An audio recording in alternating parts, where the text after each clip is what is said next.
Hi, welcome to our live chat.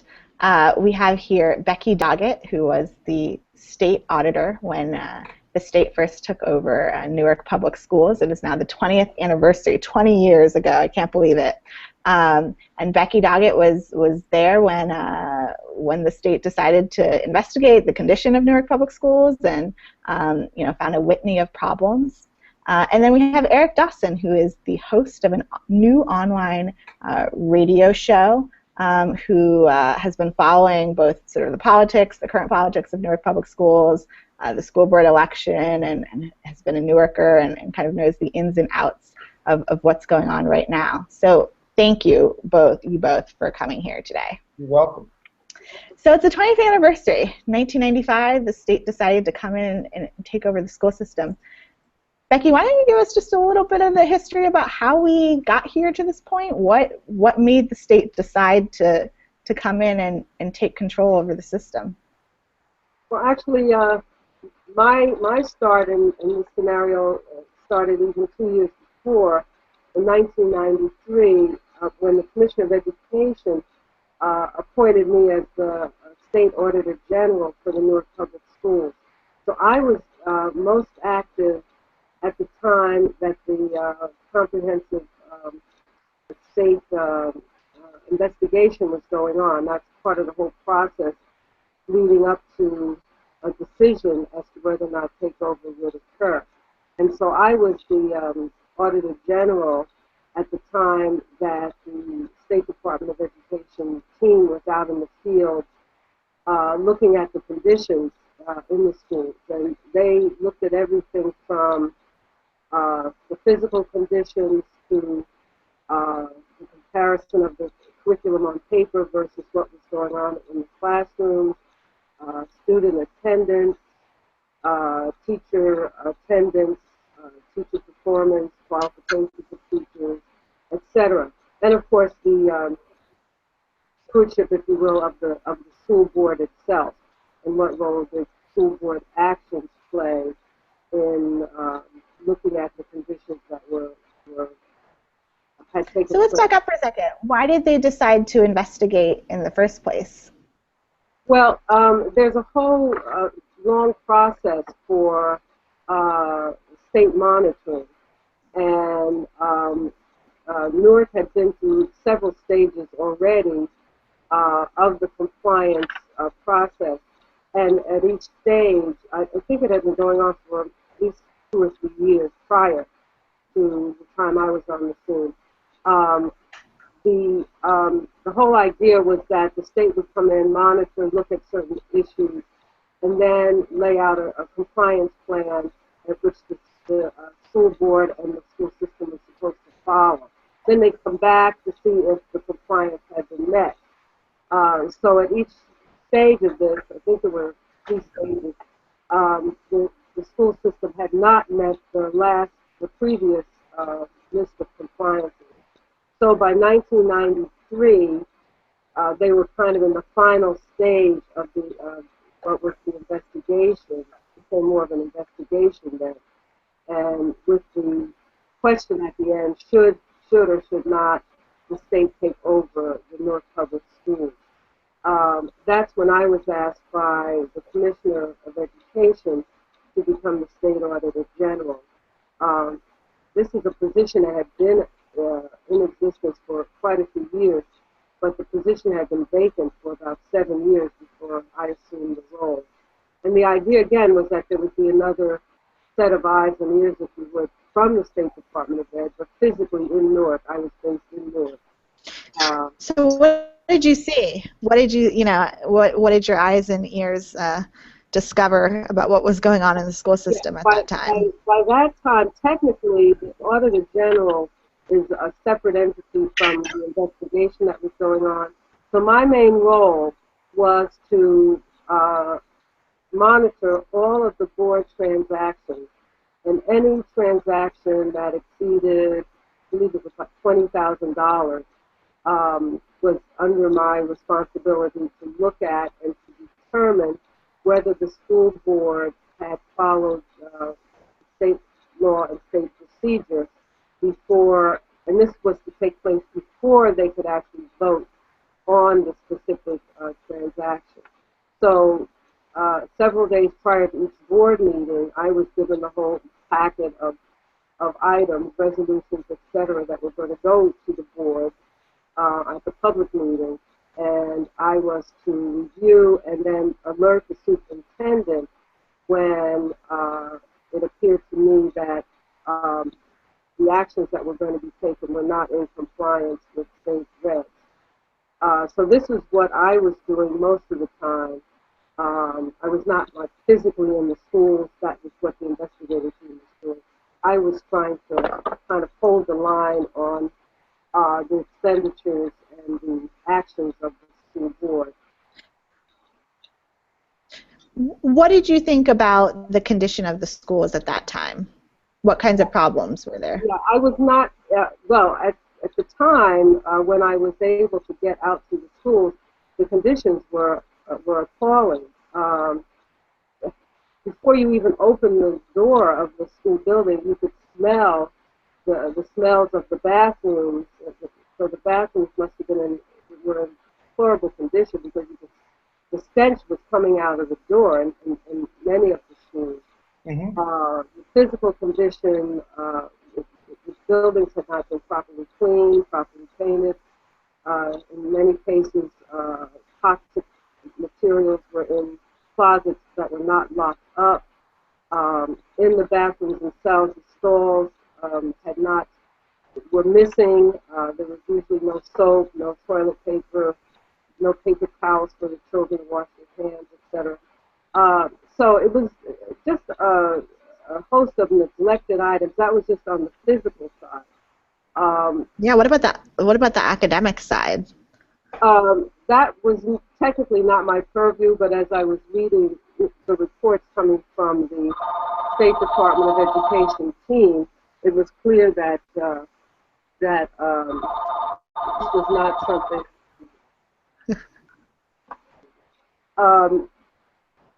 that they were coming up with real discrepancies between what was on paper in terms of what the district was supposed to be doing versus what was actually happening in the classroom. One of the most outstanding things that they found was that the principal, who was supposed to be the educational leader in the school building, rarely visited a classroom, so that the teachers were not getting any kind of supervision or guidance from the principal. And so the teachers were really on their own. Those that were experienced and capable managed, but those who needed help just did not get any help, at least not from the principal. Perhaps some other teachers who might have taken pity on them. But so there was not a very clear, conscious focus on classrooms. What was going on with the kids? Were the kids getting, an opportunity to learn? There was no attention being paid to that aspect, which of course is the most important. Right. Yeah, and Eric, what's good to you? As you're hearing what Becky's talking about, what do you think? Has much changed since that time? There have been some changes, right? But I can tell you that Becky is spot on. When I went to school in Newark, the conditions were declining. Now, I graduated Science High School in '81, and then I went and I worked as a stock clerk at Cleveland Elementary School, I guess when I was 19, 20 years old. And you're absolutely correct, Becky. The principal never went to the school. In fact, into the classroom. In fact, there were several times, so not only were teachers left on their own to teach, but they were also left on their own in terms of coming up with disciplinary,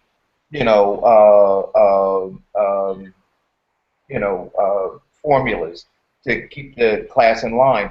And there were countless times when, at some point, the principal started relying on me as a stock clerk in the cafeteria to go to the classrooms to help bring order to these classrooms. Wow. It was a mess. It was an absolute mess. Now I would say things are getting better. But it's a glacial change. When you look at the systemic issues that face Newark prior to the state takeover, I think it's unreasonable for people to believe, especially when you look at all of the different components that make up bringing the school system back into alignment. It's really unreasonable, I think that you're going to make a 180-degree turn in a short period of time. And I would say when you say the state, you have to recognize we've gone through a couple of governors, right? We've gone through a lot of changes in the legislature and everything else. So it hasn't been a fixed state that has been monitoring this. And I think that now you have a superintendent, and I don't think that Ms. Anderson has done everything correct, but I think you have a superintendent who's acted more boldly than any previous superintendent since the state takeover. Hmm. Becky, what do you make of that? Based on what you've been reading and seeing, has Superintendent Kimmy Anderson been bolder than some of the other superintendents? Well, it seems, and I've been away from the system for a long time now, but just reading and listening and attending some meetings, the current superintendent has taken bold action, but to my concern has been that the bold action has been to shift resources away from the public side of the school system into the charter side of the school system. And that seems to be what the trend is to shift more and more of the school resources into the charter school section. So, and because they're putting these charter schools into the public school, it means also that in a same school building, you'll have double standards going on in terms of what the children are getting, what expectations are being held, made for the kids, what the conditions of the teachers are, etc. And so that's a real concern, especially because a number of the charter schools now are inside of the school buildings. Hey, Becky, can I ask you a question? Can I ask you? So when you say shifting resources, what resources are being shifted? I mean, I'm asking because I don't really know. No, well, the money from the state and tax dollars goes with the child. So okay. Yeah, so the kids that are in charter schools, the charter school gets the funding for that child. It's logical, makes sense. They should be getting it. But I'm saying there seems to be a very, very aggressive push to put more and more of the schools into the charter school section. Not as much attention being paid to the public school side. Technically, a charter school is a public school. But so that was something that was raised in the debate last night, where they said, well, why aren't you putting more resources into the schools? And these are schools that have been identified as failing schools. My understanding, and we had the superintendent on the show, was that she said parents are actually leaving those schools. And so where you might have a school that has that originally had a population of maybe 500-600, that dwindled down to 200 to 300. And so now you had a school that was half or 1/3 full, but you were still heating the entire school. You were still, paying all of the, whatever the other maintenance fees for the school. So space issue, in other words.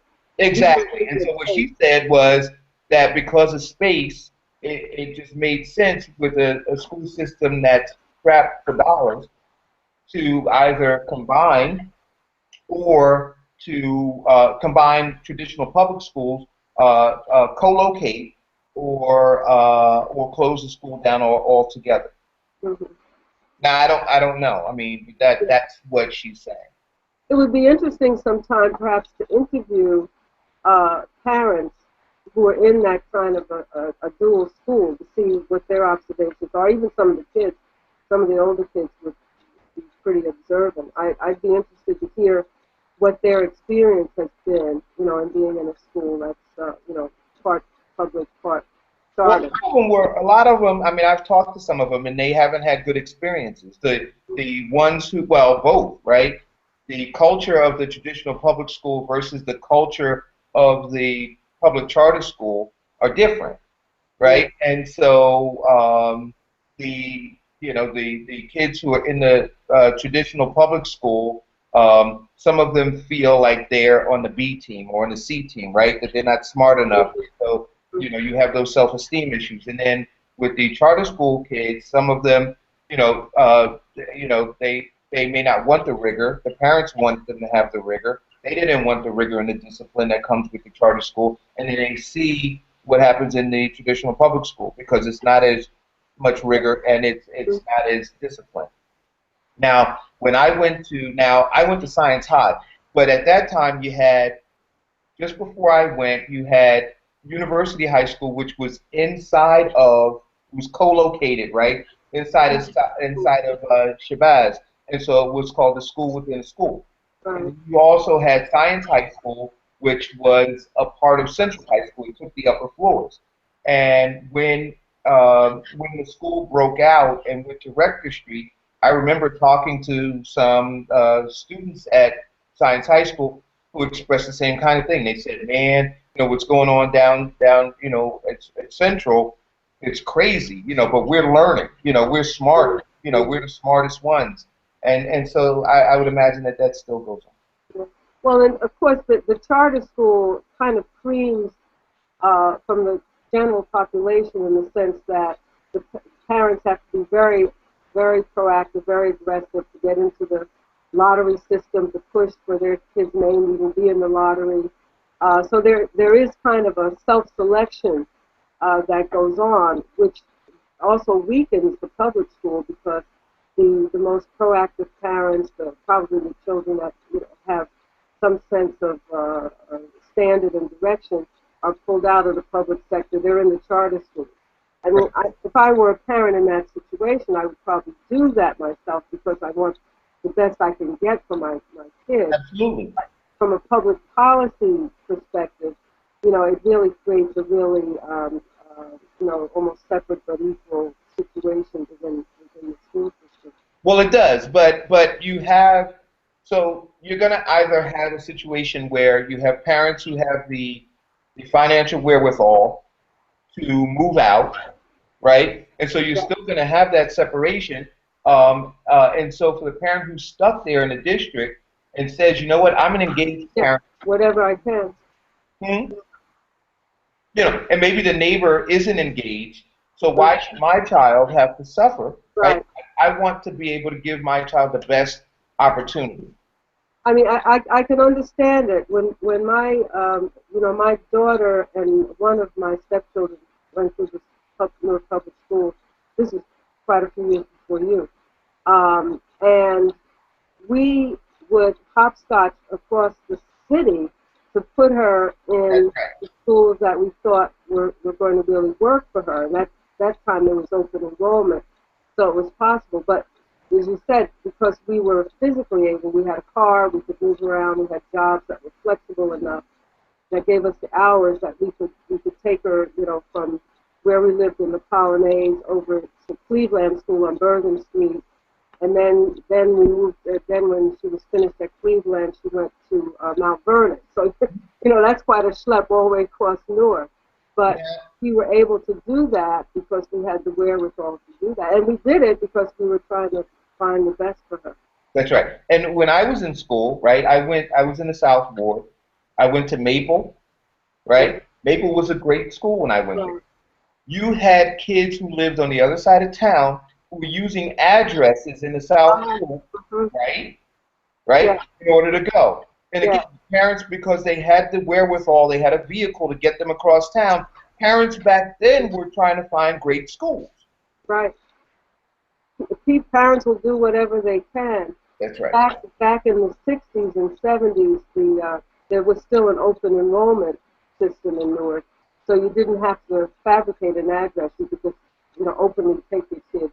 If there was a vacancy, you could take them, and that's what we were able to do. But and then my daughter and my stepson went to Arts High. They graduated from Arts High. But that was being as selective as we could to get the best that we could within the public school system. And remember also, because, and I'll tell you, this is just honesty, right? people who got into arts high school, science high school, university high school, most of them got in because of somebody they knew, Mhm. right? A politician, somebody who worked down at the board.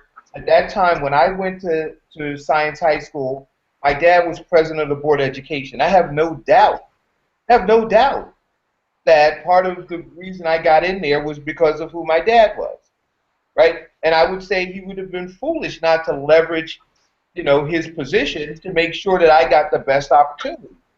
But every student and every parent isn't related to somebody who is an elected official. And so, what do those parents do? Well, and then also with my kids' experience, because they had had the advantage of being at very strong elementary school, they were able to pass the test. Right. And, it was not a problem for them to pass because they had been, well prepared. But I think that, what we're saying is, what I'm saying is that there's kind of two things that are tug of war in a situation like Newark and other schools. One is that as an individual parent, you pull whatever strings, you do whatever you can to get the best for your own children. But at the same time, there's a public policy issue going on, about privatizing the schools and draining resources. And uh, it seems as if one system is working well for some kids, a small percentage, at the expense of the others. And that's what my concern is at this point in the school system. Is that really happening? And it appears that that's what's happening, but I'm not heavily involved at this point. But that's from a distance. That's what it seems to be the case now. Well, I think it is the case in some cases, but I think again when you have I think it comes down to engagement, parent engagement, right? And so when the parents are not willing to be engaged, the government can't make them engage. They can't. But a tradition, a public charter school, they can, as part of the enrollment, they can Right. say that the parent has to be engaged. And there lies a big part of the difference. That if my kid's in that charter school, then I have to go there to pick up a report card. I have to go and attend the parent-teacher conferences. I have to be, at these different events. I have to be there if my Right. kid's going to be in the school. Mhm. Again, when I worked at Cleveland Elementary School, I can't tell you a number of times, even plays and performances that the kids would put on. There'd be 5 parents in the whole auditorium, in the entire auditorium. And my position is, it's open market, right? I think that traditional public schools have cornered the market on failing education in Newark and in other urban communities for a long, long time, and now they have competition. Yeah, that's an important issue, very important issue.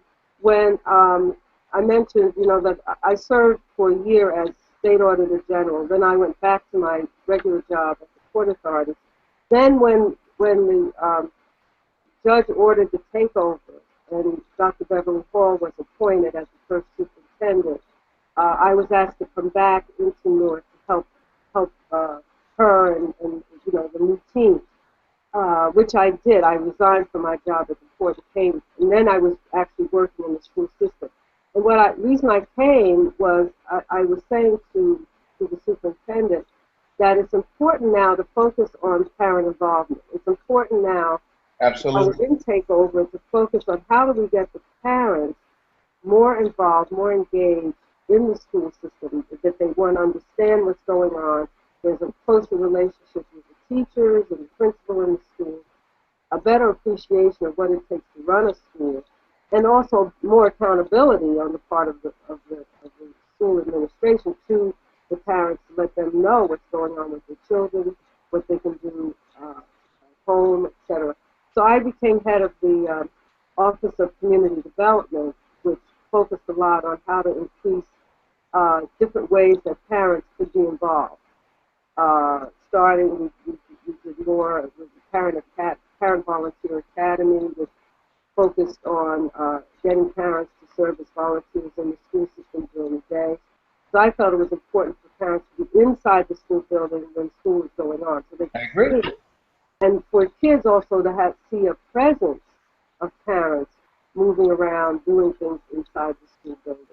And also would give parents the time to better appreciate what the job of a principal is or job of a teacher is. So they're a way to have a closer relationship, because those are the two most important people, the teacher and the parent, Right. in the life of a child. And if they're not talking and working together, you know, there's not going to be much happening for that kid. So, That's what so how do we fix parents this? are able to do. I'm sorry, what did you say, Darren? How do we fix it? How do we, because I think that's what everybody wants.